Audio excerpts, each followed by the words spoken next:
환영합니다. 지금 그 복잡한 출근길 만원 지하철 안에서 이어폰을 꽂고 계신 당신, 네, 혹은 퇴근 후에 지친 몸을 이끌고 차 안에서 이 목소리에 귀 기울이고 계신 당신을 위한 시간입니다. 맞습니다. 우리가 늘 지식을 갈망하잖아요. 네, 그런데 매일 쏟아지는 정보의 홍수 속에서 진짜 가치 있는 그 아하 하는 깨달음의 순간을 찾기란 참 쉽지 않죠. 그렇죠. 참 어렵습니다. 그래서 바쁜 일상 속에서도 세상을 이해하는 완전히 새로운 시각을 원하시는 당신을 위해 오늘 아주 특별하고 밀도 높은 심층 탐구를 준비했습니다. 네, 오늘 우리가 나눌 이 깊은 대화는 그저 흔한 자기계발서의 표면적인 요약이 절대 아닙니다. 네네. 우리가 일상적으로 너무나 당연하게 여기던 휴가, 여행, 그리고 우리가 돈을 버는 이유 같은 익숙한 개념들을 전혀 다른 차원의 각도로 해체하고 다시 조립해보는 시간이 될 겁니다. 좋습니다. 오늘 우리가 파헤쳐볼 아주 흥미로운 출처는요. 바로 2017년 8월 1일 바다 위를 항해하는 코스타 빅토리아 크루즈 선상에서 진행된 강연의 텍스트입니다. 아, 크루즈 선상이요? 네. 배경이 참 독특하죠? 네. 제목이 6457강 휴가 크루즈 만행인데요. 화려한 뷰페랑 수영장이 있는 크루즈 휴가라는 아주 여유롭고 낭만적인 배경과는 다르게. 그 안에서 펼쳐진 강연의 내용은 대단히 묵직하고 우주적인 스케일을 자랑하더라고요. 네, 스케일이 정말 어마어마합니다. 그래서 이번 탐구의 미션은 단순한 여행이나 바캉스의 개념을 넘어서 인류의 지적 성장, 영적인 진화, 그리고 도대체 우리가 왜 해외로 떠나야만 하는지 그 진짜 목적에 대한 강연자의 독특하고 철학적인 시각을 분석하는 겁니다. 네, 자, 이 내용을 하나씩 풀어볼까요? 먼저 강연의 서두를 보면요. 강연자가 대한민국의 경제 성장을 아주 파격적인 시각으로 압축해서 설명하고 있습니다. 파격적이죠.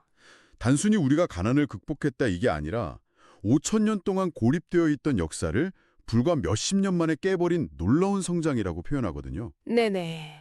그리고 그 결과로 우리 국민 모두가 지식인으로 변모했다는 선언을 합니다. 저는 이 대목을 읽으면서 우리 부모님 세대랑 지금 우리의 삶이 진짜 얼마나 극적으로 달라졌는지 새삼 실감하게 되더라고요. 이걸 더 큰 그림과 연결해보면 이 강연에서 말하는 경제적 성장과 세계화의 의미는 우리가 흔히 학교에서 배우는 교과서적인 경제 발전 있잖아요. GDP 상승 이런 거요? 네, 맞아요. GDP 상승이나 수출주도 성장 이런 것과는 궤를 완전히 달리합니다. 이분이 보는 세상의 룰은 이렇습니다. 국제사회가 대한민국이라는 나라에 달러와 같은 막대한 자산을 밀어주고 네. 전 세계를 누빌 수 있는 글로벌 환경을 경험하게 해준 것에는 아주 명확한 이유가 있다는 겁니다. 명확한 이유요? 네, 그건 단순히 우리 개개인이 좋은 차를 타고 맛있는 것을 먹고 개인적인 부를 축적하면서 잘 살라고 주어진 혜택이 아니라는 거죠. 잠깐만요. 그 부분은 사실 조금 도발적으로 들리기도 하거든요. 아, 그렇게 들릴 수 있죠. 그러나 보통 우리는 우리가 야근하고 뼈 빠지게 공부하고 치열하게 경쟁해서 그 대가로 돈을 벌고 해외여행을 가는 거라고 생각하잖아요. 당연히 그렇게 생각하죠. 그런데 이 강연자의 세계관에서는 우리가 누리는 이 경제적 풍요가 철저하게 주어진 것이라는 뉘앙스네요. 처음 들었을 때는 약간 억울한 마음도 드는데 네네. 이 강연에서는 도대체 어떤 논리로 이걸 설명하고 있는 건가요? 아주 날카로운 지점입니다. 강연자의 논리에 따르면 우리가 이룩한 성취를 부정하는 게 절대 아니에요. 그 성취의 진짜 목적을 묻고 있는 겁니다. 진짜 목적이요? 네, 자료의 표현을 그대로 빌리자면 우리가 번 돈과 누리는 자원들은 국제사회를 살피고 그들을 위해 일할 수 있도록 대자연 혹은 하늘이 내려준 기본 경비라는 뜻입니다. 아, 기본 경비? 네, 5천 년 동안 한반도에 고립되어 있던 민족이 불과 몇십 년 만에 온 국민이 대학을 가고 스마트폰으로 전 세계의 정보를 흡수하는 지식인으로 압축 성장한 이유가 바로 여기에 있다는 거죠. 그러니까 그 넘치는 지식과 자본을 가지고 네. 이제 너희가 국제사회를 위해 무엇을 할 것인가? 이걸 묻고 있는 것이 이 텍스트의 핵심 전제입니다. 철저하게 타인과 세상을 향한 목적을 띠고 있다는 거죠. 와, 그러니까 내가 매달 받는 월급, 그 힘들게 모아서 산 주식, 그리고 1년에 한 번 떠나는 해외여행 비행기 티켓값이 네네. 사실은 세상을 위해 일하라고 지급된 프로젝트 진회비 같은 거라는 시각이군요. 맞습니다. 아주 정확한 비유예요. 내가 내 능력을 잘 발휘해서 나 혼자 잘 먹고 잘 살면 끝나는 게임인 줄 알았는데 판 자체가 달랐던 거네요. 완전히 다른 판이죠. 그런데 이 대목에서 생각해보면 현실적으로 참 공감이 가는 게 하나 있어요. 요즘 주변을 보면 혹은 저 자신만 봐도 돈을 꽤 벌고 명품도 사고 럭셔리 호캉스도 가는데 가죠. 막상 휴가가 끝나고 일상으로 돌아오면 그 말로 다 할 수 없는 공허함이 밀려올 때가 있거든요. 강연자가 지적하는 게 바로 이런 물질적 풍요만으로는 채워지지 않는 그 빈 공간을 말하는 것 같아요. 그 공허함이라는 감정이 이 강연의 다음 주제로 넘어가는 아주 중요한 연결고리가 됩니다. 오, 어떤 연결고리죠? 물질적인 부를 이뤘음에도 왜 우리는 허무한가? 강연자는 여기서 한 발 더 나아가서 단순히 국제사회에 봉사하자 이런 도덕적인 캠페인 수준이 아니라 아주 깊은 영적이고 철학적인 차원의 세계관을 펼쳐 보입니다. 영적인 차원이요. 네, 이 자료에서 제시하는 흥미로운 가설 하나가 바로 홍익인간이라는 개념의 재해석인데요. 아, 홍익인간 국사 시간에 배웠던 거잖아요. 맞아요. 우리가 고조선의 건국 이념으로만 외웠던 그 단어를 현대에 맞게 마지막 일생을 사는 홍익인간으로 새롭게 규정하고 있습니다. 이 부분부터가 진짜 흥미진진해집니다. 마지막 일생이라니, 뭔가 판타지 영화 제목 같기도 한데요. 네, 표현이 참 강렬하죠. 사실 이 자료를 보면 종교적인 색채가 묻어나는 불교 용어들이 등장하잖아요. 소승불과 대승불이라는 단어가 꽤 비중 있게 다뤄지던데 현대인들의 삶에 맞춰서 이걸 어떻게 이해하면 좋을까요? 네, 철학적인 용어라 지금 듣고 계신 분들이 조금 낯설게 느끼실 수도 있을 것 같거든요. 네, 특정 종교의 교리를 떠나서 이 개념이 담고 있는 철학적 은유를 현대적인 맥락으로 객관화해서 풀어볼 필요가 있습니다. 자료에서 소승불은 내생, 즉 다음 생을 위해서 끊임없이 자신을 닦고 갖추며 죽어가는 존재로 묘사됩니다. 아, 자기 자신만을 닦는 존재. 반면에 대승불은 접근 방식 자체가 완전히 다릅니다. 자신이 평생 축적해놓은 모든 지식과 에너지를 오직 타인과 세상을 널리 이롭게 하는데 전부 불태우고, 전부 불태우고. 네, 홀연히 미련 없이 이 세상을 떠나는 존재를 뜻하죠. 아, 그렇게 비교하니까 확 와닿네요. 예를 들어서 소승불이 오로지 자기 자신의 스펙업이랑 다음번 승진 혹은 다음 커리어를 위해서만 에너지를 쏟는 개인주의적인 자기계발러라면 네네. 대승불은 자기가 평생 쌓은 엄청난 기술과 네트워크를 사회를 위해 오픈소스로 막 다 풀어버리고 헌신하는 그런 이타적인 창업가나 혁신가 같은 느낌이군요. 아주 훌륭한 비유입니다. 강연의 독특한 세계관에 따르면 그렇게 나의 에너지를 인류를 위해 남김없이 대승불처럼 불태울 때 네, 비로소 개인이 가진 업과 죄의 무게가 완전히 소멸된다고 합니다.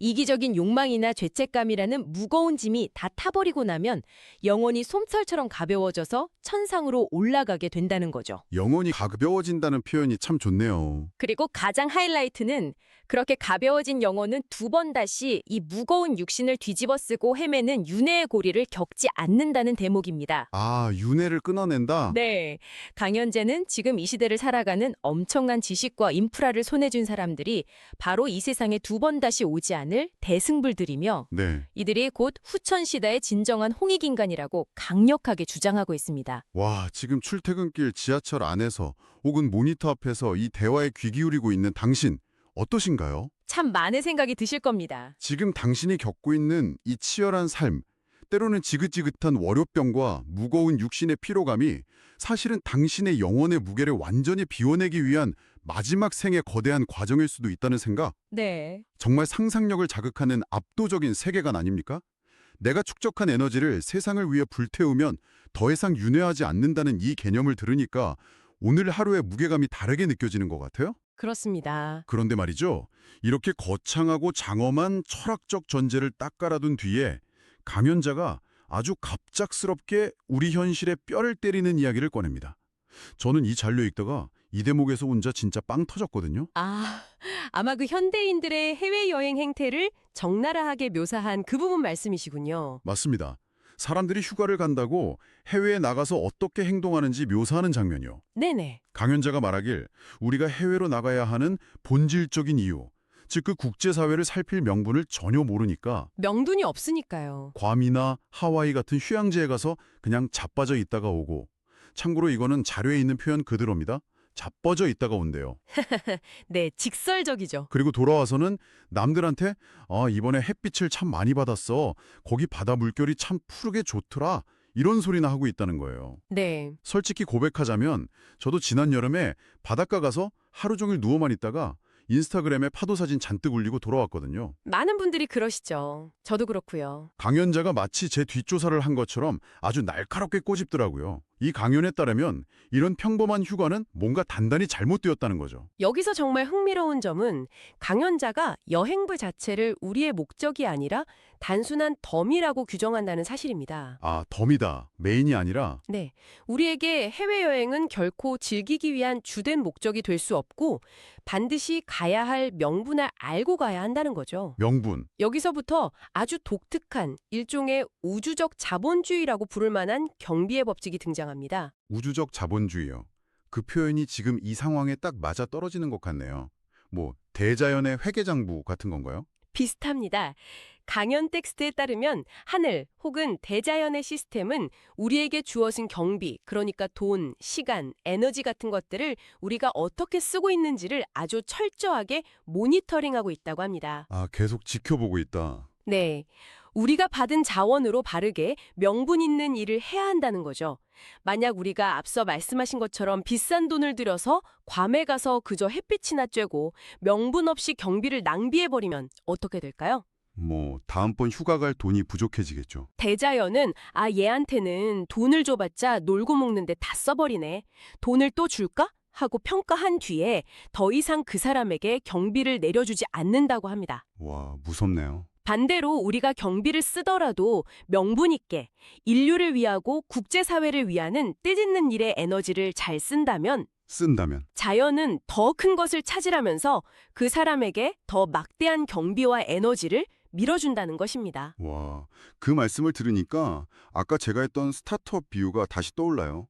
하늘이 일종의 거대한 벤처 캐피탈 투자자 역할을 하는 거네요. 아주 적절합니다. 투자자가 초기 시드머니를 쫙 줬는데 창업자가 그 돈으로 비싼 외제차 사고 해변에서 칵테일 마시는데 다 써버리면 당연히 시리즈 A, 시리즈 B 같은 다음 투자 라운드는 컷당하는 거잖아요. 당연하죠. 당장 투자금 회수하겠죠. 하지만 창업자가 분명한 명분을 가지고 세상을 널리 이롭게 할 아이템을 찾고 현장을 발로 뛰면서 뜻을 펼치면 네. 투자자는 그래, 너는 그릇이 크구나. 세상을 한번 크게 바꿔봐라 하면서 더 거대한 펀딩을 쏴준다는 거잖아요. 아주 현실적이고 완벽한 비유입니다. 바로 그 우주적 펀딩의 원리 때문에 이 강연에 이루어지고 있는 코스타 빅토리아 크루즈 선상의 상황이 새롭게 해석되는 겁니다. 아, 그러네요. 그 사람들은 거기 왜 간 걸까요? 남들이 보기에는 그저 호화로운 크루즈 여행을 즐기는 것처럼 보일지 몰라도 강연자는 스승과 제자들이 크루즈에 와서 하는 이 행위를 만행이라고 명확히 규정합니다. 만행이요. 수행의 과정이란 뜻이죠. 네, 행운을 빌며 널리 돌아다니는 일, 혹은 수행의 과정이죠. 이것은 단순한 유의성 휴가가 아니라 세상을 직접 보고 살피는 현장 공부를 시키기 위한 것이고, 네네. 이 여정 자체가 우주를 향한 기도이며 자신의 거대한 뜻을 만들어가는 치열한 과정이라는 겁니다. 와, 그 화려한 선상 위에서 수영복 입고 칵테일 마시는 사람들 사이로 우리는 지금 놀고 있는 게 아니다. 하늘이라는 거대한 투자자에게 우리의 명분을 증명하고 세상을 구원할 현장 공부를 하고 있는 거다. 네, 이렇게 선언하는 모습이 머릿속에 딱 그려지면서 참 묘하고 인상적인 울림을 줍니다. 그래서 이 모든 게 우리에게 어떤 의미가 있을까요? 아주 중요한 질문이죠. 지금 이 깊은 대화에 몰입해 계신 당신은 속으로 이렇게 생각하실지도 모릅니다. 우주적 자본주의나 대승불 같은 이야기는 너무 스케일이 커서 당장 다음 주에 있을 팀 회의나 올해 말에 계획 중인 가족여행이랑은 거리가 먼 이야기 아닌가 하고요. 충분히 그렇게 느끼실 수 있습니다. 하지만 이 강연의 결론부를 끝까지 따라가 보면 이 거대한 철학이 놀랍도록 우리의 팍팍한 일상 그리고 통장 잔고와 철저하게 맞닿아 있다는 걸 알 수 있습니다. 그렇습니다. 자료의 마지막 부분에서 강연자는 생각의 확장성이라는 매우 실천적이고 현실적인 화두를 던지며 이야기를 마무리합니다. 생각의 확장성이요? 네, 하늘은 우리에게 당장 돈이나 재산이 필요한지 아닌지를 보지 않는다고 합니다. 오직 단 하나, 네 생각의 확장성이 얼만큼 되느냐, 즉 당신의 생각의 그릇만을 본다는 것이죠. 아, 그릇의 크기? 우주가 가진 에너지는 무한하지만 그 거대한 에너지를 안전하게 담아낼 수 있는 사람의 그릇 크기가 무엇보다 중요하다는 점을 강조합니다. 그 부분에서 강연자가 한 말이 진짜 뼈를 때리더라고요. 생각이 작은 사람한테 큰 에너지를 주면 사고밖에 안 친다는 구절이요. 네, 우리는 현실에서도 그런 사례를 너무나 쉽게 찾아볼 수 있죠. 복권 당첨자들 이야기 많이 하잖아요. 맞아요. 스스로 감당할 준비나 철학이 없는 사람에게 하루아침에 엄청난 복권 당첨금이나 막강한 권력이 주어졌을 때 네. 그 사람의 삶이 축복받기는커녕 오히려 끔찍한 파국을 맞는 경우를 뉴스를 통해 흔히 보지 않습니까? 강연자의 논리도 그와 정확히 일치합니다. 아, 에너지를 감당하지 못한 거군요. 대자연은 생각이 큰 사람, 즉 그릇이 준비된 사람에게만 큰 에너지를 내려줍니다. 내 생각이 좁고 이기적이라면 우주도 내게 큰 것을 주고 싶어도 주지 못한다는 겁니다. 사고가 날 테니까요. 아, 사고가 나니까 안 주는 거다. 오히려 보호해 주는 걸 수도 있겠네요. 그렇게 볼 수도 있죠. 따라서 이 강연에 따르면 우리가 화려한 크루즈 여행을 하든 아니면 매일 똑같은 사무실로 출근하는 일상적인 하루하루를 살아가던 네네. 심지어 단 1시간을 이동하더라도 그 시간 속에서 자신의 모자람을 채우고 끊임없이 생각을 확장해야 합니다. 그것만이 하늘의 거대한 힘을 받을 수 있는 유일한 준비 과정이라는 것이 이 텍스트가 우리에게 전하는 가장 강력한 실천적 메시지입니다. 정말 숨 쉴 틈 없이 밀도 높은 대화였습니다. 짧은 강연 텍스트 한 편 안에 대한민국의 숨가쁜 압축 성장부터 영혼의 윤회를 끊어내는 대승불의 개념, 네. 그리고 괌 해변에서의 휴가에 대한 날카로운 비판, 마지막으로 우주적 펀딩을 받기 위한 생각의 확장성까지 진짜 롤러코스터를 타듯이 모든 것이 촘촘하게 하나로 연결되어 있었네요. 아주 유기적으로 잘 짜여진 세계관이죠. 이제 이 깊은 탐구를 서서히 마무리하면서 지금까지 이 대화와 함께해 주신 당신은 오늘 어떤 아하 모멘트를 발견하셨나요? 네. 저는 개인적으로 우리가 쥐고 있는 자본이나 우리가 무심코 끊어버리는 해외여행 비행기 티켓 한 장이 단순한 개인의 쾌락을 위한 소비가 아니라 네. 내가 인류를 널리 이롭게 할 수 있는가를 증명해야 하는 거대한 명분의 시험대라는 사실이 가장 깊게 각인되었습니다. 이는 아주 중요한 질문을 던지게 하죠.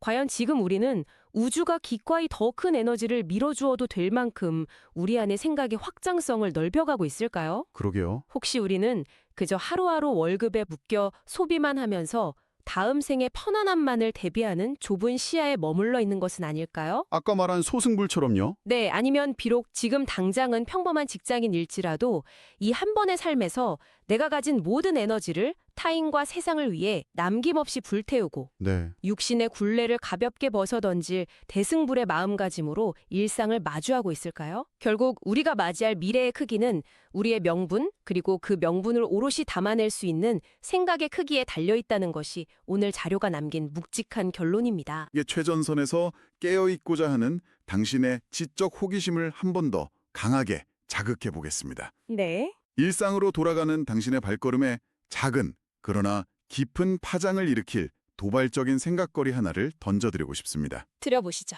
만약 당신이 지금 일상에서 겪고 있는 재정적인 한계나 커리어의 답답함이 결코 당신의 지능이나 능력이 부족해서가 아니라면 어떨까요?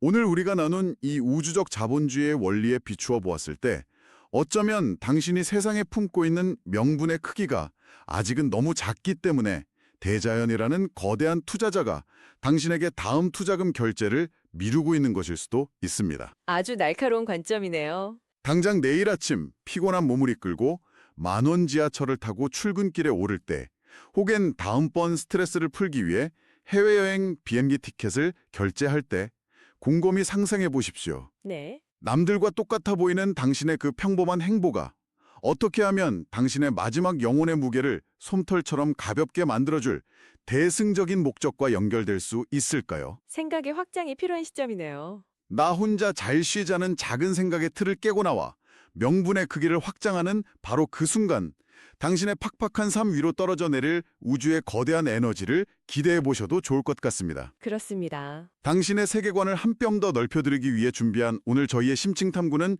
여기까지입니다. 늘 정답보다는 더 나은 질문을 품고 세상을 바라보는 당신의 멋진 하루를 진심으로 응원합니다.